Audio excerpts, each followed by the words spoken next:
بسم اللہ الرحمن الرحیم۔ ناظرین السلام علیکم، میرا نام عدنان نصیر ہے۔ شعر و شاعری سے شغف ہے، اردو زبان و ادب میرا دائرہ کار ہے۔ آپ کو اس نوزائیدہ یوٹیوب چینل پر خوش آمدید کہتا ہوں۔ آج تحقیقی سلسلے کی پہلی ویڈیو ہے۔ میں نے ایک سوال منتخب کیا ہے، اس کے محرکات ڈھونڈوں گا، اس کے اسباب کھوجوں گا اور آپ کومنٹ باکس میں اپنی آراء دیں گے اور پھر ہم مل کر کسی منطقی نتیجے تک پہنچیں گے۔ سوال ہے، اردو سرکاری اور دفتری زبان کیوں نہیں بن سکی؟ اس سوال پہ ہم آج بات کریں گے، لیکن اس سے پہلے ایک بات واضح کر دیں کہ یہاں دو آراء پائی جاتی ہیں۔ ایک وہ لوگ ہیں جو کہتے ہیں دنیا گلوبل ویلیج بن رہی ہے اور عالمی زبان انگریزی کا غلبہ ہے، لہذا ہمیں بھی اپنی 1.5 انچ کی مسجد نہیں بنانی چاہیے اور عالمی شناخت کو ہی اپنی شناخت سمجھنا چاہیے اور انگریزی ہی کو قبول کر لینا چاہیے، یعنی اپنی لسانی اور ثقافتی شناخت کو عالمی شناخت میں گم کر دیا جائے۔ اور دوسری آراء یہ ہے کہ نہیں، ہمیں اپنی لسانی اور ثقافتی شناخت قائم رکھنی ہے۔ تو اگر آپ بھی اپنی لسانی اور ثقافتی شناخت قائم رکھنا چاہتے ہیں تو آج کا ویلاگ آپ کے لیے نہایت اہم ثابت ہوگا۔ تو سوال ہمارا یہ ہے کہ اردو سرکاری اور دفتری زبان کے طور پر پاکستان میں رائج کیوں نہیں ہو سکی ہے؟ ہم حکومت پاکستان کی یا ریاست کی غیر تحریری جو پالیسی ہے اس کا ہم جائزہ لیں گے۔ ریاست کی بنیاد یا جو بانی ہے ریاست کا وہ ہے قائد اعظم محمد علی جناح۔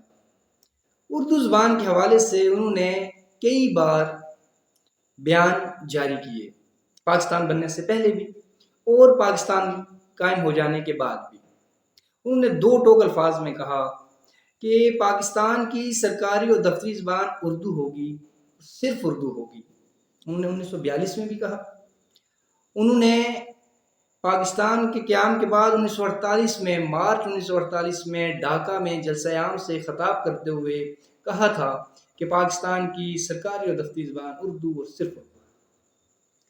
فرامین قائد کے بعد پاکستان کے دستور بنے 1956، 1962 اور پھر موجودہ آئین جو 1973 میں بنا۔ تینوں دساتیر میں اردو کو سرکاری زبان کا درجہ دیا گیا۔ جو موجودہ آئین ہے 1973 کا، اس میں شک 251 ہے، اس کے 3 نکات ہیں۔ اس شک میں درج ہے کہ پاکستان کی سرکاری اور دفتری زبان اردو ہوگی، اور اس کا پہلا نقطہ یہ تھا کہ 15 برس کے اندر وہ تمام اہم اقدامات کر دیے جائیں جس کی بنیاد پر ہم اردو کو اس ملک میں نافذ کر سکیں۔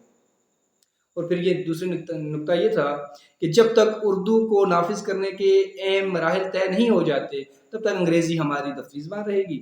اور تیسرا جو نقطہ تھا 251 شک کا، وہ یہ تھا کہ وہ قومی زبانوں کے فروغ سے متعلق تھا۔ اب فرامین قائد بھی آ گئے اور آئین پاکستان نے بھی لکھ دیا کہ پاکستان کی سرکاری اور دفتری زبان اردو ہوگی اور اسے عرصہ 15 سال کے اندر نافذ کیا جائے۔ اس آئین کے بعد ریاست نے اردو زبان کے فروغ کے لیے کچھ ادارے قائم کیے، مقتدرہ قومی زبان اکادمی ادبیات اور دیگر ادارے تھے کہ آپ لوگوں کا کام ہے، اس اداروں کا کام یہ ہے کہ آپ نے اردو کو سرکاری اور دفتری زبان کے طور پہ نافذ کرنے کے لیے تمام اہم اقدامات کرنے ہیں۔ جب 15 برس گزر گئے اور اردو سرکاری اور دفتری زبان کے نافذ نہیں ہو سکی تو پھر معاملہ عدالت میں چلا گیا۔ ریاست کے پاس تیسری بڑی اہم چیز تھی فرمان قائد اور آئین پاکستان کے بعد، وہ تھی عدالت عظمیٰ۔ یہ زبان کے نفاذ کا مقدمہ کئی سال تک عدالت میں رہا، اس پہ کوئی سنوائی نہیں ہوئی اور اس پہ کوئی فیصلہ نہیں دیا جا رہا تھا، التوا کا شکار کیا گیا۔ وقت گزرتا گیا اور پھر 8 ستمبر 2015 بہت محدود مدت کے لیے چیف جسٹس بنے سپریم کورٹ کے عدالت عظمیٰ کے جسٹس جواد ایس خواجہ۔ جسٹس جواد نے فیصلہ دیا اور فیصلہ یہی تھا کہ آئین پاکستان اردو کے نفاذ کی بات کرتا ہے، لہٰذا حکومت پاکستان کی ذمہ داری ہے کہ 3 ماہ کے اندر اندر تمام ضروری اقدامات کر کے اردو کو سرکاری اور دفتری زبان کے طور پر نافذ کرے۔ 3 ماہ بھی گزر گئے اور اردو نافذ نہیں۔ جب اتنی باتیں مجھے پتہ چلیں تو میں نے یہ سوچا کہ شاید اردو زبان میں یہ اہلیت ہی نہیں ہے، اردو کی یہ بساط نہیں ہے کہ اردو کو کسی ریاست میں سرکاری اور دفتری زبان کے طور پہ نافذ کیا جا سکے۔ اس کا ذخیرہ شاید محدود ہے۔ میں نے تحقیق شروع تو مجھے حیرت ہوئی، میں چونکا جب مجھے یہ پتا چلا کہ ہندوستان کی 6 ریاستوں میں دوسری سرکاری اور دفتری زبان اردو ہے، اور ان ریاستوں کے نام دیکھیے ذرا، انہیں لکھ رکھے ہیں ایک ایک ریاست کا نام: دہلی، اتر پردیش،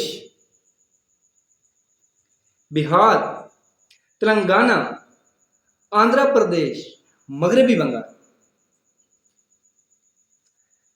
جب مجھے یہ پتا چلا کہ ہندوستان کی 6 ریاستوں کی دوسری سرکاری اور دفتری زبان اردو ہے تو بس یہ بات میرے لیے تحقیق پہ اکسانے کے لیے کافی تھی، میری تحقیق پہ اکسانے کے لیے یہ بات کافی تھی۔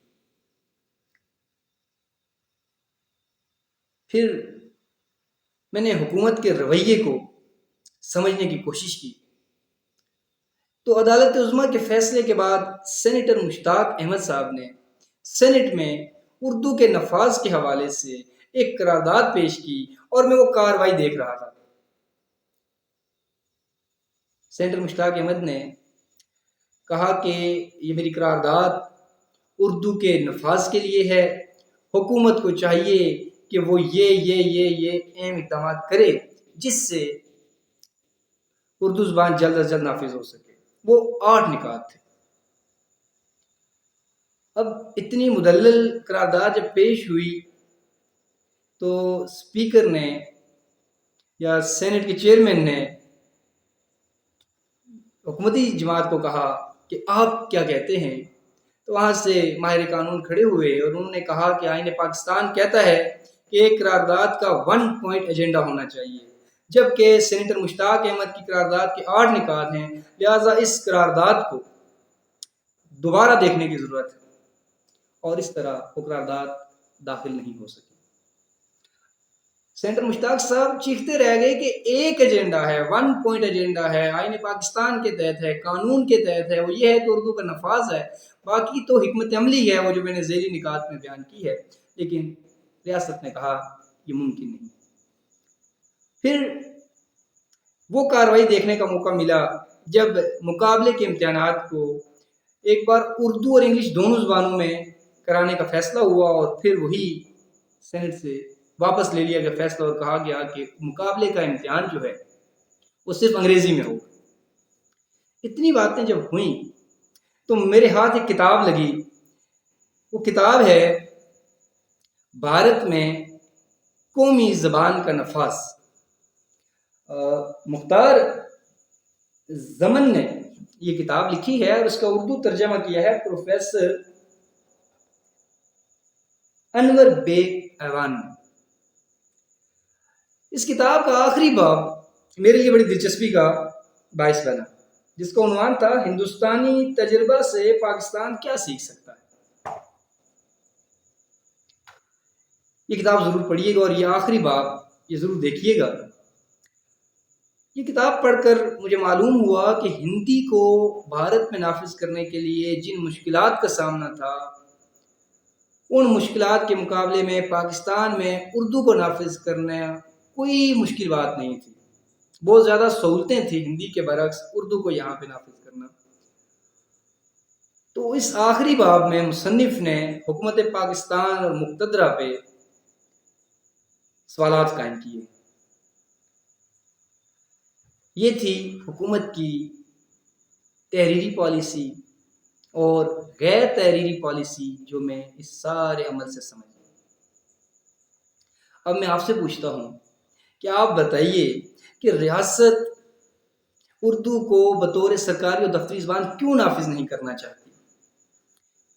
کیا اس میں مقتدرہ کے مفادات وابستہ ہیں؟ کیا یہ سیاسی مسئلہ ہے؟ کیا یہ طبقاتی نظام تعلیم کا مسئلہ ہے؟ اس سے کہیں مفادات تو نہیں وابستہ جو طاقتور کو طاقتور رکھتے ہیں اور کمزور کو کمزور رکھتے ہیں؟ یا مجھے کمنٹ باکس میں بتائیں گے۔ ایک تو جب کوئی مسئلہ سیاسی بن جاتا ہے تو پھر وہ التوا کا شکار ہو جاتا ہے، کیونکہ اس سے مفادات وابستہ ہوتے ہیں، اور کچھ مسائل ایسے ہوتے ہیں جن کو حل کرنے سے زیادہ فائدہ ان کو حل نہ کرنے میں ہوتا ہے۔ اردو بھی ایک ایسا ہی مسئلہ بن گیا ہے۔ ان سوالوں کے جواب آپ اپنی رائے کا اظہار ان باکس میں کیجیے۔ دوسری وجہ انگریزی سے مرغوبیت ہے۔ فاتح سے متاثر ہونا نفسیاتی بات ہے، فطری بات ہے، انسان ہو جاتا ہے۔ یہ اتنی غلط بات نہیں ہے جتنی غلط بات یہ ہے کہ فاتح کی تہذیب سے متاثر ہو کر اپنی تہذیب و ثقافت کو حقیر سمجھا جائے۔ فاتح کی زبان سے، طاقتور کی زبان سے متاثر ہونا کوئی اتنی بری بات نہیں ہے جتنی بری بات فاتح کی اور حاکم کی اور طاقتور کی زبان سے متاثر ہو کر اپنی زبان سے تعصب برتنا، اسے حقیر سمجھنا ہے۔ تو میں یہ سمجھا ہوں، ایک تو اس زبان سے مقتدر طبقے کے مفادات وابستہ ہیں، وہ مفادات کیا ہیں؟ اور پھر دوسری بات انگریزی سے مرغوبیت ہے۔ ہمارے لوگ اس زبان کو عظیم سمجھتے ہیں جو زبان غیر ہے، وہ عظیم ہے، لیکن اس کے تقابل میں اپنی زبان کو، اپنی ثقافت کو حقیر سمجھتے ہیں۔ اگر آپ بھی گلوبل ولیج کا حصہ بن کر اپنی ثقافتی اور لسانی شناخت کو عالمی شناخت میں گم کر دینا چاہتے ہیں تو پھر کوئی بات نہیں، یہ ویلاگ دیکھنے کی ضرورت نہیں تھی۔ اور اگر آپ اپنی لسانی اور ثقافتی شناخت کو قائم رکھنا چاہتے ہیں جس طرح دنیا کی اور بڑی قومیں رکھ رہی ہیں، تو پھر آپ میرے سوال پر ضرور سوچیے گا۔ بہت شکریہ۔